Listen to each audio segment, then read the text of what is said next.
शेर की मौत के बाद जंगल में एक शांति छा गई। जानवरों ने राहत की सांस ली, क्योंकि अब उन्हें डराने वाला कोई नहीं था। लेकिन जल्द ही उन्हें एहसास हुआ कि जंगल को बिना किसी राजा के छोड़ना ठीक नहीं।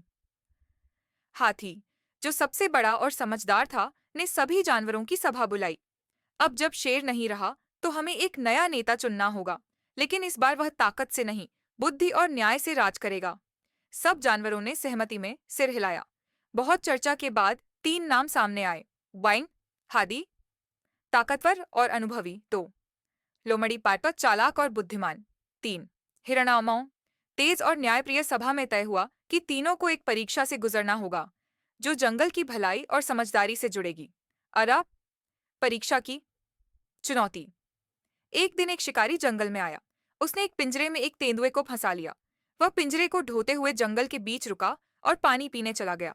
पिंजरे में कैद एक तेंदुआ वाखौचे रो रहा था। तभी हाथी, लोमड़ी और हिरण वहां से गुजरे। दार बाप, हाथी ने कहा, यह शिकारी का पिंजरा है, हम इसमें दखल नहीं देंगे। दारा, हिरण बोला, हमें खतरा हो सकता है, दूर रहो। ओलाओ, लेकिन लोमड़ी मुस्कुराई और बोली, सच्चा राजा सिर्फ अपने डर के कारण चुप नहीं रहता, वो न्याय करता है, चाहे खतरा हो या नहीं। लोमड़ी ने एक योजना बनाई।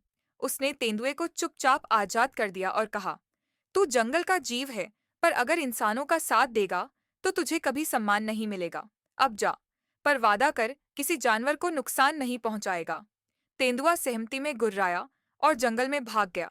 जब शिकारी लौटा तो पिंजरा खाली था। उसे समझ न आया कि क्या हुआ और वह डर कर जंगल से भाग गया।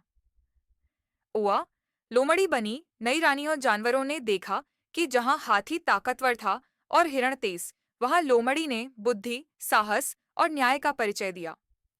अंततः सभी जानवरों ने मिलकर लोमड़ी को जंगल की रानी घोषित किया। वह जंगल में बाबा न्याय, समझदारी और सहयोगन से राज करने लगी। अब जंगल पहले से ज्यादा सुरक्षित और खुशहाल हो गया। उस्तिड सीख, मॉरल ऑफ पार्ट 2।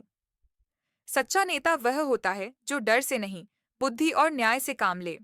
साहस सिर्फ ताकत से नहीं, सही फैसले लेने की हिम्मत से आता है।